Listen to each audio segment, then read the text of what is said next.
Welcome to Biggest Spoilars, the destination for exclusive spoilers, latest updates. Jason Morgan prepared to get relief of Professor Henry Hank Dalton's body after Laura Collins transferred an SOS to Sonny Corinthos. For starters, Giovanni Gio Palmieri told Sonny that Dante Falconeri didn't want him as a son after what happened with Rocco Falconeri, but Sonny was more auspicious about effects. At GH, Brooke Lynn Quartermaine felt shamefaced following a phone call to Tracy Quartermaine since she was leaving her grandmother in the dark on everything that happened with Ned Quartermaine. Brooke Lynn spoke to Michael Corinthos about that and got some advice regarding Gio. Michael reflected on how Carly Spencer had been there for him during times when he fought with Sonny, so he allowed Brooke Lynn could be there for Gio during his drama with Dante, too. After Michael summoned Gio to the sanitarium for a vague reason, Brooke Lynn realized he'd arranged for them to talk. Brooke Lynn assured Gio that she understood he no way wanted trouble for Rocco and appreciated the fact that he confessed. Gio participated a tender scene with Brooke Lynn as they touched hands. After Gio thanked Mama, Brooke Lynn looked overcome by her feelings and hugged him as a pleased Michael watched hard. At the Brown Dog Bar, Cody Bell set up Molly Lansing Davis and Christina Corinthos Davis drooling. After Cody joined the sisters, Christina excused herself to talk to near Jacinda and gave Molly roughly alone time with her crush. Since Molly was doing exploration on country music for her book, the content led to Cody persuading her to dance with him. Molly and Cody wound up participating a close moment as a result. In Alexis Davis's office, Harrison Chase claimed he could prove Michael was lying about his justification following his bar converse with Ezra Boyle. Chase argued that Jacinda Bracken had been with Ezra the night of Drew Kane's firing, but Alexis figured Ezra and Jacinda would just lie if they were questioned in court. Chase reminded Alexis that he was an operative and still planned to get the necessary substantiation. Alexis had enterprises about Chase risking his job over this, but he claimed Willow's freedom was worth it. Meanwhile, Laura Collins reeled over dead Dalton and considered calling Kevin Collins before realizing he could end help from Dublin. After Laura called Alexis and got her voicemail, she eventually telephoned someone differently for help. Laura got back inside her auto to stay and noticed she had some blood on her wrist from where she checked to see if Dalton had a palpitation. As Laura climbed to find Commodity to clean herself, Nathan West tapped on her window after stumbling across her auto trouble. Once Nathan realized Laura demanded her tire changed, he offered to get the extra from the box. Laura tried to stop Nathan, but also Sonny popped up and it came apparent that Luda had called him for backing. Sonny claimed he could take care of the tire, but Nathan suggested they could do it together. After Nathan got called down on police business, Sonny looked in the box and saw the Dalton dilemma that Laura was now facing. In Britt Westbourne's room above Bobby's, she was on edge as Jason delivered news about the legal strategy that would spin effects around on Professor Dalton. Jason wound up mentioning the crucial fob and pushed for the verity about the trouble Britt was in. Britt cried over how she demanded to know Jason would put her first and that he was worth risking her life. Suddenly, Sonny called Jason to help take care of Commodity right down, so Britt allowed. She had her answer. Jason was forced to leave while Britt reflected on Jen Sidwell's pitfalls and remained distrait. While Jason changed Laura's tire and drove it away, Laura shocked to Sonny back in her office. Sonny got updates on how Laura set and couldn't call the Bobbies after chancing Dalton's cadaver. As Sonny worked to calm Laura down, he assured her that the auto would be returned to her. Formerly the body was gone and the vehicle had been detailed. Sonny noted that someone was trying to make trouble for Laura and suggested that someone didn't like the election results. Laura considered Ezra and Drew suspects before putatively realizing it must have been Sidwell. General Hospital spoilers say Sonny and Sidwell's feud will only get worse from then, so stay tuned. General Hospital spoilers report Britt Westbourne meant business when she showed up at Windmere to demand that Jen Sidwell do Commodity about Professor Henry Hank Dalton's sloppy ways of handling the PCU lab where they've been carrying out their top-secret cold emulsion research. Still, she no way anticipated Sidwell to act so fleetly in both fading and dealing with the liability that Dalton had come. Firing him dead right in his living room right in front of Britt, she may now come to lament the position she's left wing in as Rocco Falconeri is no longer the only innocent child on the hook for trashing Dalton's lab. with both Charlotte Cassadine and Danny Morgan now confessing to having been present in an attempt to squash Dalton's narrative. His unforeseen exposure could leave several Port Chuck families looking complicit. Will Britt blow the whoosh on the work she was doing with Dalton, indeed if it means risking suffering the same fate he did? General Hospital spoilers. Rick's warning was impeccably timed. Rick Lansing did end #words on Wednesday when he advised Sonny Corinthos not to do anything to try to help Rocco, Danny, and Charlotte's case. He knows his partial family each too well. The last thing they need right now are the optics that anyone attached to those kiddies made Dalton vanish, or worse. Unfortunately for them, the optics will look worse than the verity. Without Dalton there to speak to his side of the story, all 3 kiddies could be cut loose, but will the district attorney see it that way? Spoilers tease Britt's value just went up no bone. Completely understood that Britt was working with Dalton in that lab until just lately. Also, while Emma Scorpio Drake and Giovanni Gio Palmieri might have known and spiraled Rocco, Charlotte, and Danny in, it didn't hit them the same way that it hit Nathan West when he learned that it was Britt's crucial fob which gave them access to the lab. Suckers took note of him connecting blotches in his mind, but it's anyone's conjecture whether he's on the right side of this or not. Anyhow, Britt is now in the position to stand up for Rocco, Charlotte, and Danny, clearing their name and spin Sidwell's unrighteous exploration and Dalton's complicit nature. But will she take that threat?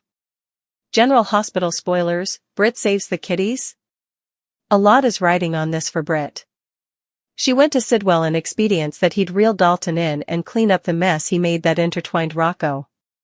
Now, Danny and Charlotte are roped in too, and it's going to be a raw train situation rather snappily if she doesn't do commodity about it. However, that would mean going against the same Joe who just put a pellet in Dalton's casket right in front of her. Is Britt ready to risk her life for further kiddies of Port Charles just like she did with Jocelyn Joss Jacks? We're distrusting it. Rather, we suppose she might end up calling on Jason Morgan and eventually discovering her guts to him about what happened when she failed and how she got tangled with Sidwell, as well as what he's up to with Caesar Faison's work. The night on Route 23 was a character in itself, dark, isolating, and chillingly indifferent to the human drama unfolding on its shoulder.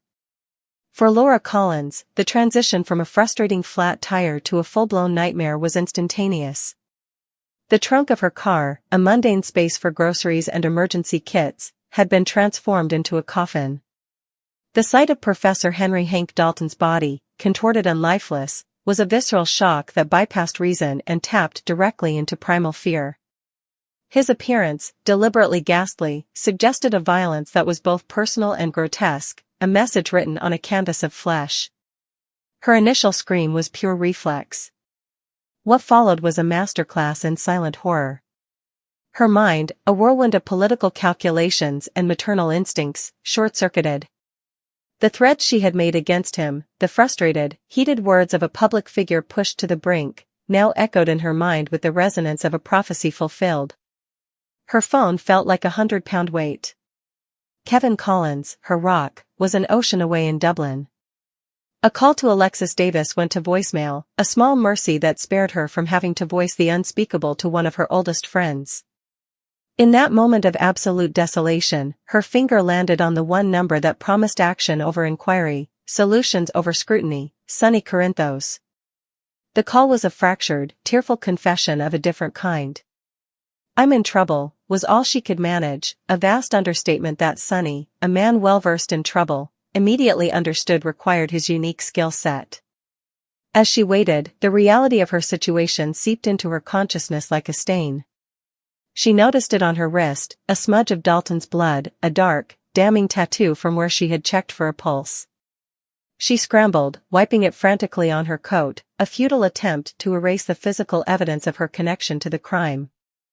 It was in this state of panicked cleaning that the tap came on her window. Officer Nathan West's concerned face was both a relief and a new spike of terror. His inherent goodness, his desire to help with a simple flat tire, was about to unravel everything.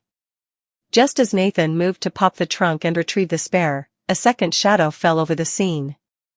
Sonny Corinthos, materializing from the darkness with an air of unquestionable authority, became Laura's savior and accomplice. I happened to be in the area, he stated, a lie so smooth it was accepted as fact. He deftly inserted himself between Nathan and the trunk, a human shield against discovery. When a conveniently timed police call drew Nathan away, the true gravity of the situation settled in the cold night air. Alone with Sonny, Laura's political poise shattered completely. Sonny's gaze was steady, his voice low. What are we dealing with? He didn't wait for a full answer. He opened the trunk, looked upon the grim contents, and without flinching, closed the lid on the problem, both literally and figuratively. The baptism was complete. Laura was now irrevocably tied to Sonny's world. The cleanup and the conspiracy, Sonny and Jason's grim task. The solution arrived in the form of Jason Morgan, Sonny's most trusted lieutenant. While Sonny took Laura back to the relative safety of her office, Jason became the phantom on the highway. His work was methodical, efficient, and devoid of emotion. Changing the tire was the public-facing task. The real mission was to make the car, and the gruesome secret it had carried, disappear. He drove the vehicle away, not to a junkyard, but to a place where evidence could be systematically erased, where a full detail meant the scorching away of every fingerprint, every fiber, every trace of Hank Dalton's final journey. Back in her office, Laura's composure continued to crumble. The adrenaline had receded, leaving behind the raw nerve of trauma. I froze, she whispered to Sonny, her voice trembling with self-recrimination. I should have called the police. I just stood there. Sonny, who had seen this shock in the eyes of countless men and women caught in the crossfire, offered a strange but potent comfort. Anyone would have, Laura. It's normal. He was normalizing the abnormal, a necessary step in pulling her back from the brink. He then laid out the cold, hard reality of their next steps. Her car would reappear, pristine, in her driveway. All evidence of Dalton would be vanished from the earth. You have to go through with this, Sonny insisted, his tone leaving no room for debate. He reframed the murder, pulling it out of the realm of a random crime and into the arena of political warfare. Someone who didn't like the election results is trying to make trouble for you. Laura's mind, sharpened by decades of navigating Port Charles's treacherous political waters, began to connect the dots. Ezra's smug opposition, Drew's lingering resentment, and then it hit her with the force of a physical blow. The true architect of this horror was Jen Sidwell. The realization was a terrifying clarity, and in that moment, Laura Collins transformed from a victim into a determined adversary. This was an act of war, and she had just been drafted. A mother's agony, Britt and the weight of Sidwell's secret. While Laura grappled with a body, Britt Westbourne was trapped in a prison of her own making, haunted by a different kind of ghost, the ghost of a confession that had led to a murder. Her confrontation with Jen Sidwell had been one of furious demand. She had gone to Windmere to force him to control his loose cannon protégé, Dalton, whose sloppy management of the PCU lab had inadvertently ensnared Rocco Falconeri. She never anticipated the cold, swift finality of Sidwell's solution. The memory was burned into her mind, Sidwell, listening to her angry threats about Dalton's liability, his face an unreadable mask. Then, the sudden, brutal efficiency with he had put a bullet in Dalton's chest, right in his own living room, right in front of her. The act was not just about eliminating a problem, it was a message to Britt about the cost of dissent, the price of being a liability. Any regret she might have seen in his eyes afterward was not for the life taken, but for the inconvenience it caused. Now, holed up in her room above Bobby's, that message echoed in the silence. Jason Morgan's arrival had been a flicker of hope. His news about Danny and Charlotte stepping forward to help Rocco was a small, bright spot in the encroaching darkness. But when he turned the conversation to the key fob, to the 5 poppies, the walls of her carefully constructed prison trembled. His plea was simple, let me in. Let me help you. But how could she? Her cry to Jason was the raw, unvarnished truth of her existence. I have to know you will put me first. That I'm worth you risking everything for. It was a plea born from a lifetime of feeling second best, a desperate need for someone to choose her, unequivocally and without hesitation. Jason's promise was characteristically steadfast, but its test was immediate. Sunny's call, pulling Jason away to handle Laura's problem, was a devastating confirmation of her fears. In the brutal hierarchy of Port Charles, the mayor's political crisis would always trump a doctor's desperate secret. As Jason left with a terse sorry, Britt collapsed, the sobs racking her body. She was alone, trapped between a murderer who saw her as a tool and a protector whose loyalties were forever divided. The stakes were now astronomically high. With Dalton gone, the only person who could clear the kids' names was Britt. She held the power to expose Sidwell's nefarious cold fusion research, to reveal Dalton's complicity, and to free Rocco, Danny, and Charlotte from suspicion. But to do so would be to sign her own death warrant. It was the ultimate dilemma: risk her life for the children of Port Charles, as she had once done for Jocelyn Jacks, or remain silent, allowing innocent kids to bear the burden of a crime she had indirectly precipitated. The weight of that decision was a heavier burden than any corpse. Fragile bridges, Brooklyn, Geo, and the language of love. In the sterile, anxious atmosphere of General Hospital, a different kind of healing was attempting to take root. Brooklyn Quartermain carried the guilt of 2 familial fractures. The phone call with Tracy had been agony, lying by omission about the true state of her own son, Leo, and the full scope of Ned's condition. She was protecting Olivia, but it felt like a betrayal of her grandmother. Her heartache naturally flowed into the chasm between Dante and Geo. Pouring her feelings out to Michael Corinthos, her voice broke as she described Dante's coldness, his lack of empathy, the awful things he had said to their son.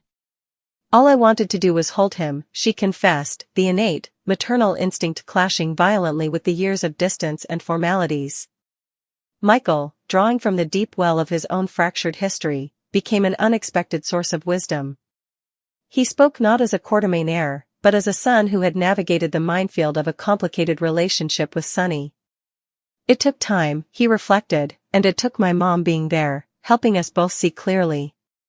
He spoke of Carly Spencer not as a saint, but as a force of nature whose unwavering support created a bridge where none seemed possible. She was there, in the middle, not taking sides, just being there. This was the blueprint he offered Brooklyn, not to fix it, but to be a steady, present force in the chaos. When Michael orchestrated a meeting by summoning Geo to the hospital under a vague pretense, Brooklyn understood the assignment. The conversation that followed was tentative, a careful navigation of years of hurt. She started by dismantling Dante's words. "He doesn't speak for me," she stated, a clear declaration of her own allegiance. She affirmed the goodness of his intentions in exposing the animal testing, separating the noble goal from the tragic, unintended consequence. Then, with a courage that left her breathless, she turned the mirror on herself. "That goes for me, too, Geo. When I gave you up, I was trying to do something good. There was no way I could have known what my mom and grandma would do." In that moment, she was not just absolving him of his guilt over Rocco, she was asking for absolution for herself. She was reframing their entire shared history not as a story of abandonment, but one of a painful choice made with love. When she placed her hand on his knee, it was a question. When he covered it with his own, it was the answer she had been praying for a lifetime. His quiet, overwhelmed "thanks, Mom," was not just gratitude for her words, but an acknowledgement of her role in his life. Their embrace was the closing of a circle, a moment of pure, unadulterated healing that Michael witnessed with a satisfied smile, knowing that sometimes, the most powerful battles are won not with threats, but with understanding. Whispers of justice and romance, Chase's gamble and Cody's chance. Elsewhere in the city, other stories were weaving themselves into the larger tapestry. In Alexis Davis's office, the air was thick with the tension between justice and procedure. Harrison Chase, his detective's instincts warring with his heart, laid out his case. His drunken bar chat with Ezra Boyle had yielded a critical piece of information. Jacinda Bracken had been with Ezra the night Drew was shot, directly contradicting Michael's alibi. Alexis, the pragmatist, saw the legal dead end immediately. "Hearsay, Harrison," she warned, her voice laced with concern. She knew Ezra and Jacinda would simply perjure themselves if questioned under oath, making Chase's quest not just futile, but professionally suicidal. "This could cost you your badge," she reiterated, a mother's fear for her surrogate son evident in her eyes. But Chase, his love for Willow a guiding star brighter than any career ambition, was immovable. "Willow's freedom is worth it," he declared. It was a romantic's gamble, a pledge to tear down the walls of lies, no matter the personal cost. Meanwhile, at the Brown Dog, a simpler, sweeter kind of connection was blossoming. The bar was a sanctuary from the escalating tensions, and for Molly Lansing Davis and Cody Bell, it became the stage for a new beginning. Christina's tactful exit was a silent blessing, leaving the two would-be lovers in a bubble of their own. Molly's intellectual curiosity about country music provided the perfect, unforced opening. Cody's suggestion of a dance was a leap of faith, a moment of quiet confidence. As they swayed to the music, the world with its dead bodies, political machinations, and family drama faded away. Molly resting her head on his shoulder was a gesture of trust, a silent communication that spoke of potential and the quiet hope for a happier, simpler future. The gathering storm, consequences and confrontations. As the night drew to a close, the pieces were in place for a storm that would engulf all of Port Charles. Jason had disposed of the body, but he could not dispose of the truth festering in Britt's heart or the conspiracy orchestrated by Sidwell. Sonny had contained Laura's immediate crisis, but in doing so, he had openly entered a conflict with one of the city's most powerful and ruthless figures. Rick Lansing's warning to Sonny echoed prophetically, the optics of making Dalton disappear were disastrous, potentially implicating the very children they were trying to protect. Nathan West, a good man in a city of shadows, was quietly connecting his own dots. Britt's key fob, the lab, the timing, his mind was a silent, ticking clock, and his allegiance in the coming war was yet unknown. Britt, alone in her bed, faced the most terrible choice of her life. To save the children, she would have to betray Sidwell, a man who had just demonstrated his capacity for murder with chilling casualness. Her value had just skyrocketed, making her both a target and a potential savior. The path forward likely meant finally unburdening herself to Jason, revealing the full truth about her death and her entanglement with Sidwell and Caesar Faison's legacy. It was a risk that could get her killed, but silence was a prison sentence for her soul.